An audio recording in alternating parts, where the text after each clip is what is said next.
Benvenuti al nuovo appuntamento con l'agenda di Sardinian Life, la rubrica con i consigli su come e dove passare il vostro tempo libero in Sardegna. Vediamo alcuni degli eventi più importanti che ci attendono il prossimo weekend. Iniziamo la nostra panoramica di appuntamenti da Chiaramonti il 13 e 14 ottobre, Costumes e Costumanzias, la grande sfilata dei costumi tradizionali di Sardegna con tanti eventi collaterali in 1 o 2 giorni all'insegna delle tradizioni. Domenica 14 dalle 15, diretta streaming della sfilata su sardinianlife.it.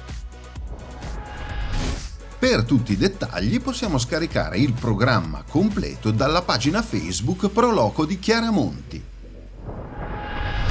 Il 13 e 14 ottobre a Montevecchio, Oktoberfest in miniera. È la festa della birra e del buon cibo in una location esclusiva tra musica, divertimento e visite guidate al complesso minerario di Montevecchio. Su Facebook troviamo l'evento con tutte le informazioni utili. A Cagliari il 13 e 14 ottobre Creative Corner Market. A Lazzaretto Sant'Elia la fiera del fatto a mano con 50 operatori dell'ingegno che esporranno prodotti unici nel loro genere. Per saperne di più basta cliccare sull'evento postato su Facebook. Domenica 14 ottobre Autunno al Borgo a San Gregorio, un evento che unisce artigianato, teatro e musica in un mix artistico di grande fascino e interesse. Troviamo maggiori informazioni sulla pagina Primavera Autunno al Borgo.